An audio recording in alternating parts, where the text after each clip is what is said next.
Welcome. This is Astrology Insight Now, a weekly forecast program with astrology and other ways to help you make the most of your week and to heighten confidence for daily life.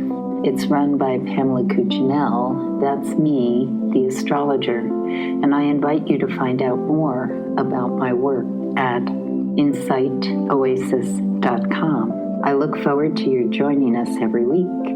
Please share with your friends, and here we go. October 28th, Monday.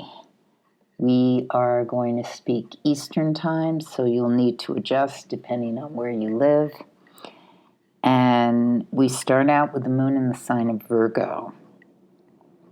So a Virgo moon on this day is actually a very strong beginning of the week. We're in the waning moon cycle. The new moon will happen at the end of the week. So use today, Monday, for high productivity, wrapping things up. If you are starting something new, the planet Jupiter is retrograde. So you want to keep in mind that if you start something new, it may be challenging to find investors, or people may be hesitant to put in as much money as you would like. And so the beginning or the start of something is really better to do if it's not something that is relying heavily on a lot of bling, a lot of glamour, a lot of high hopes, travel, money. It's not that things can't bring in that sort of thing, but with Jupiter retrograde, it's better if you're revisiting something you've already launched and you're tweaking and looking, how can I approach this differently to kind of bring in what I've already learned to know so that I enhance, make a better product or message, whatever it may be. It's things that work well when Jupiter's retrograde. Let's say a book is reissued, some sort of publication, going back to school, doing things that have to do with enhancing knowledge. Very good for that, revisiting things that you want to take a new spin on, especially anything that has to do with real estate, things of value. That's important to look at.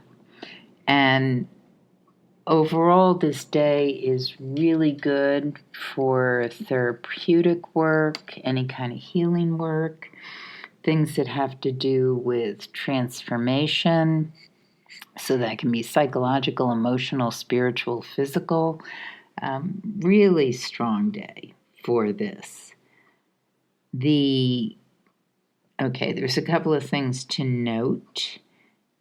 In the early morning, we can feel it. Oh gosh, do we benefit from some meditation time? If you're not a regular meditator, whatever allows you to drift a bit, swimming, staring out the window with a cup of tea or coffee, the things that basically allow that recharge of the engine are really going to serve you well.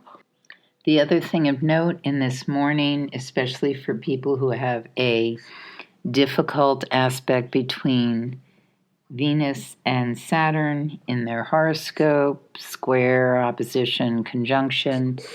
You know who you are if you've done your astrology.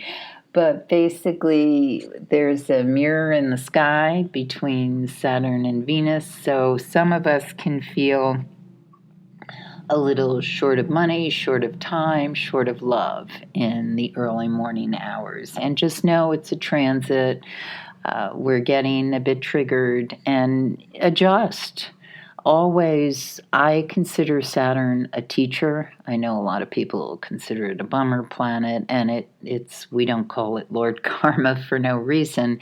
It kind of brings us to Earth and forces us to look at wherever we need more discipline, responsibility, commitment, and to set boundaries.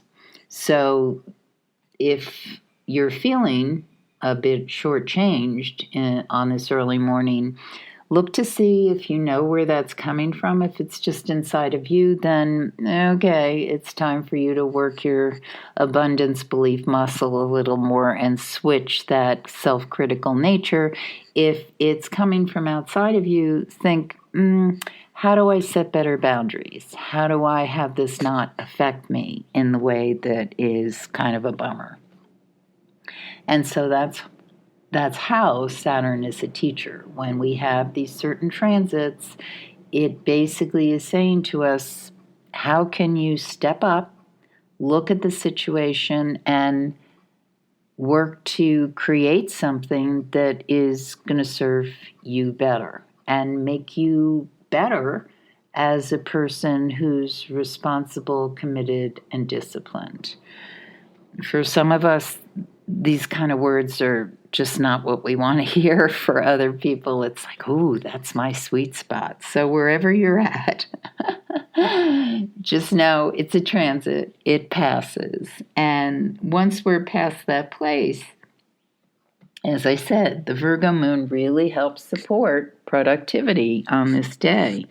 The especially nice part is once we get past about 7:35 in the evening, and then we're in a total zone of organization, cleaning up, getting things together, and just oiling the engine, feeling everything is in tip-top shape. The moon goes void of course at 11:54 p.m., and if you haven't already, that's a good time to hit the pillow and get a good night's sleep. Restorative rest is really terrific with the void of course moon in Virgo. It gives you that kind of Uber lift of, ooh, this is really a delicious sleep and I feel really good. The moon enters Libra at 12:30 a.m. on Tuesday the 29th. Very different energy. It's an air sign. It's cardinal. It likes to start things. It moves in a way that's directive. So the Libra moon is, what do you want to do? How can we work together better? What's your opinion on this? It works with a sense of diplomacy. It can also, on its weakness, it can be a bit indecisive because it's always looking for more information before a decision is made. How deeply this affects you has a lot to do with how much air is in your horoscope, Libra, Gemini, Aquarius, and where Libra is in your natal horoscope. The natal horoscope is, depending on the system you use, but traditional, it's divided into 12 houses. Each house represents a different area of life. When we know where the moon is traveling, it lets us know, oh, this is the area of life that's highlighted for me at this point in time. And when it's in the sign of Libra, that's about negotiation, discussion, building on relationship.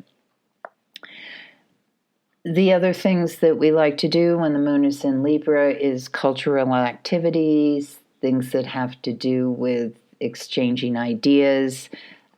It's very valuable for that. And for some of us, we may be diving into some legal matters to better understand something that's going on.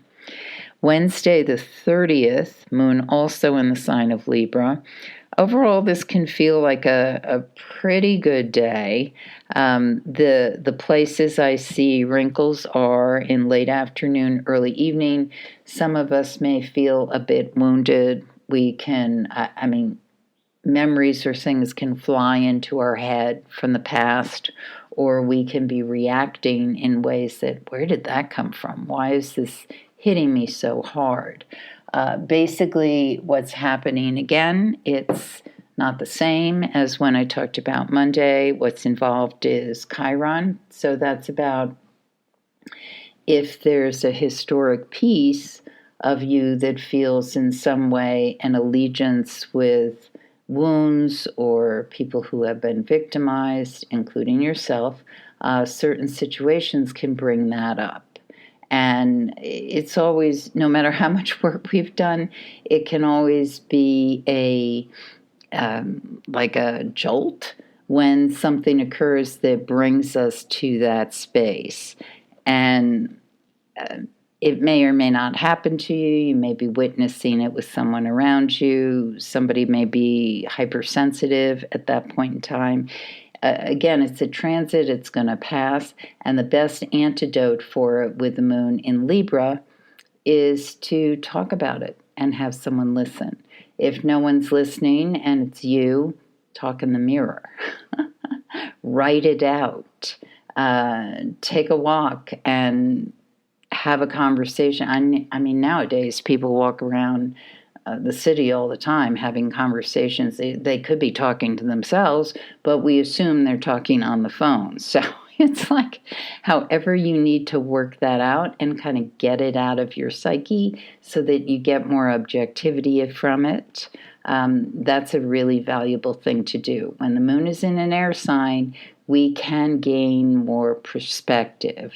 And it really helps, especially when the moon is in the sign of Libra, to talk about it, have conversation about it, to bring balance to whatever feels like an extreme on the other side. Overall, this can be a day where we are presented with some opportunities, and those are best utilized if we move through whatever may feel a little uncomfortable, if that's something you're experiencing. Again, you may not be, it may be someone you're talking to, or it just may not really be affecting you at all. When you know where Libra is in your horoscope, it gives you a better lens on how that moon is, what area of life it's affecting, if it's triggering anything else.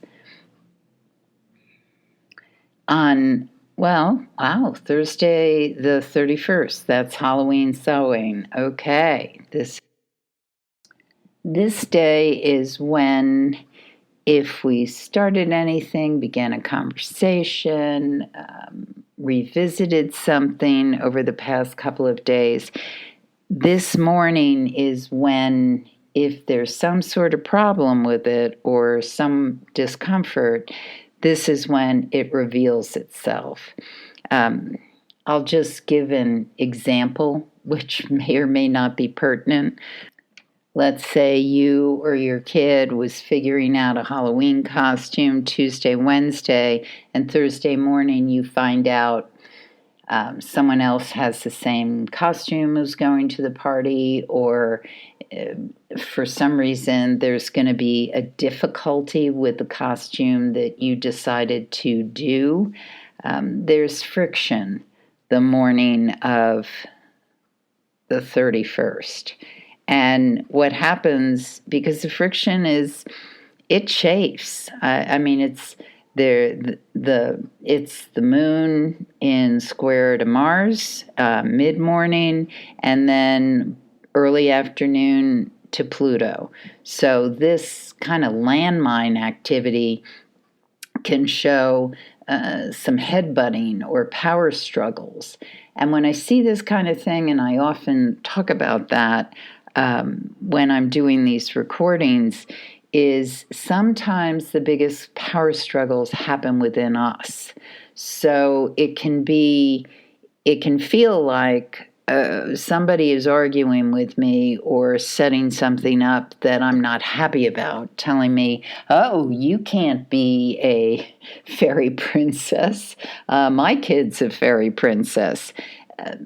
It's the how we react to it, how we work with it, how we negotiate, all these things tend to either escalate or diffuse. And it can happen within just the person. There can be no outside people involved. It can be a person who is reacting very strongly to something that is difficult, challenging, brings things up, and how deeply that's affecting you is going to have to do with how much aligned your personal horoscope is with especially cardinal signs, Libra, Aries, Cancer, or Capricorn, and especially when we get to the later degrees. So born later in those seasons of the signs. And that's because what's happening is the planet Mars and the planet Pluto are in outer degrees of the signs they are in now.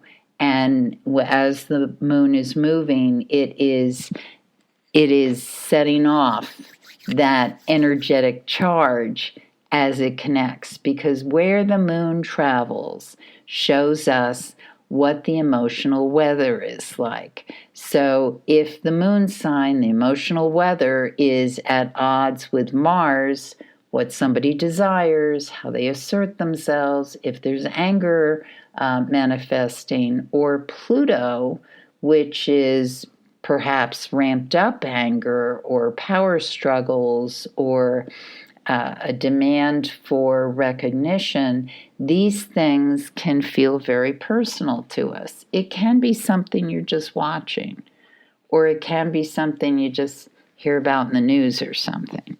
But it's out there, and it will pass by early afternoon.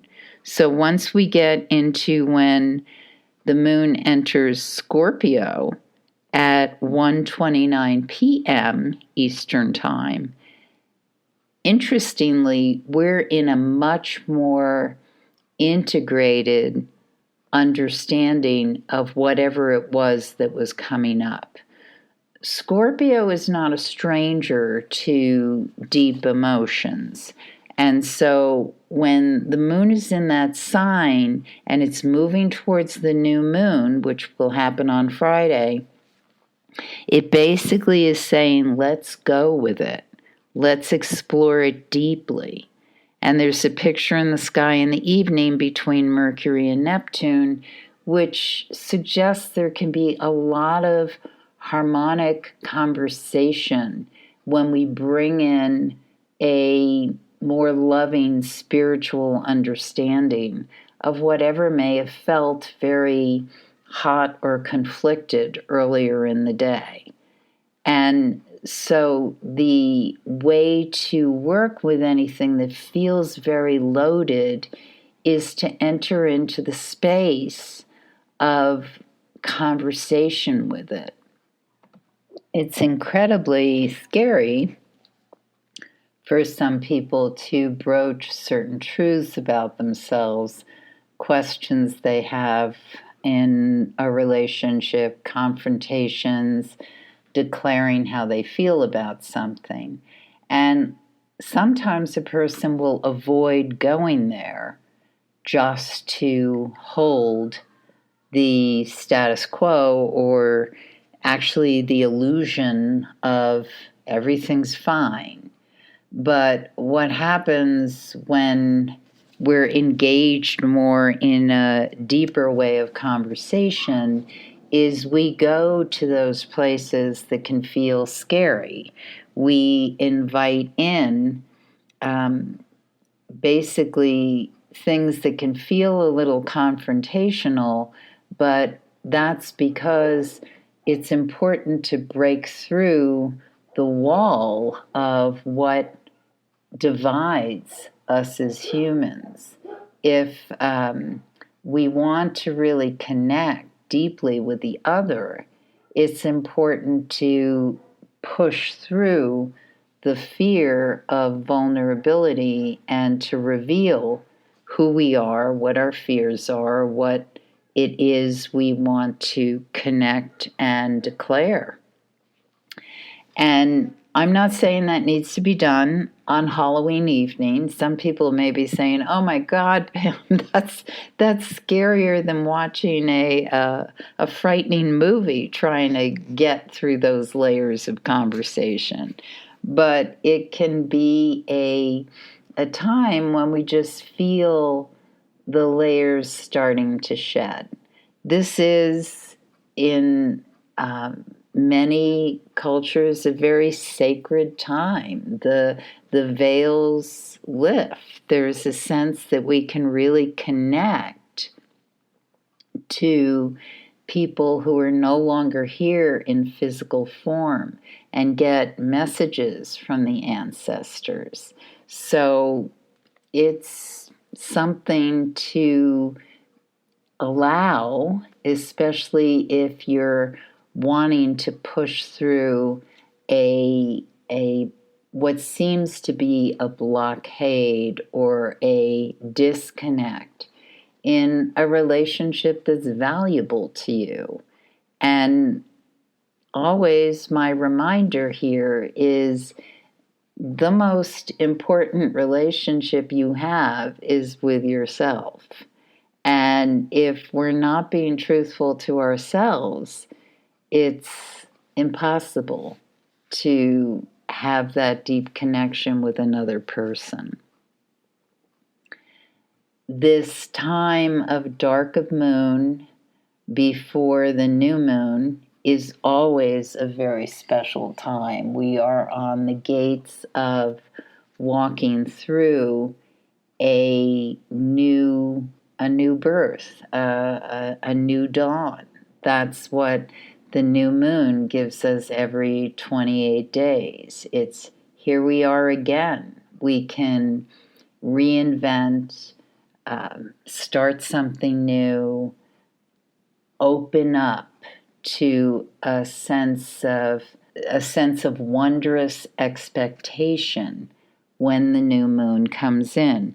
But in order to do so, when we're in that dark of moon period, it's far more effective when we shed the layers that are holding us back into the old story.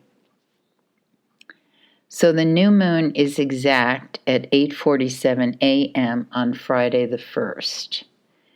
And when that happens, we are entering into this new moon promise. Now, this new moon in the sign of Scorpio this year is particularly strong for inviting in transformational change. And I have to note that this is the new moon that occurs before the United States election, so it is welcoming in transformational change. It's in Scorpio, and it works with the planet Pluto, and so it's very much about a fearless invitation for change we cannot necessarily control, that we know it's coming in, that we allow the process, and we are on board with what is going to occur. We don't necessarily, we can't necessarily control it, but we can work with it. And what I love about this particular new moon is it's really speaking about the incredible value, which it behooves all of us to reflect on Friday the 1st, is do you have the right partners? If we're all about to ride on this big tsunami wave, then we want to have with us the people who we can really trust. And that's why, as we've been building towards this new moon, it seems to me that the week was speaking a lot about really clear-eyed looking at what is the situation that's in your life, and maybe there's more than one. The relationships, the conversation, the familial support, the job you have, how much money you think you're worth, all these things enable us to tackle situations that are challenging. And if we're just kind of riding along without really understanding the level of responsibility that comes with profound transformation, then we can find ourselves in a boat that's not really weathering that tsunami very well. And it's totally fair to say, what boat weathers a tsunami well? Because part of what we're here to do as we move through these very last stages of Pluto in the sign of Capricorn is we need to know this boat is changing. We basically are building the new boat while we're on the one that's falling apart. And we may not have all the materials we need right now, but the crucial material is that we are on board for the transformation. We're on board for it. It's to be met with a sense of love is going to keep us afloat. And that's the way to take it. Because the greatest love is the love that is coupled with a sense of love is eternal. It will continue to survive. And so this new moon in Scorpio invites in this sense of we will be able to shape-shift and create what we need to create as we are buoyed by the sense of this is a noble project that we're all involved in. It's the separation piece is not going to serve us. The piece that serves us is finding the right partners, the people we feel in alignment with, the people that we trust, and give them the trust back. Give them that same sense of empowerment, of moving forward, and of determination to weather whatever's in front. And I think overall, this day, November 1st, looks very... I've got this real engine truck going by as I'm saying this. It's a day that just has tremendous strength and power to us when we allow that in. And just a very good meditation, which I will post later, but a very good meditation is to breathe in that sense of power and continuity. And that will buttress us through any tsunami that we may be encountering. So Saturday the 2nd, Day of the Dead here in Mexico, is another really strong, powerful day. The things to note is that in early evening, late afternoon, there's a picture between the moon and Uranus, which really speaks about paying attention to where you are in space. Note people around you. You may be moving very quickly. Other people may as well.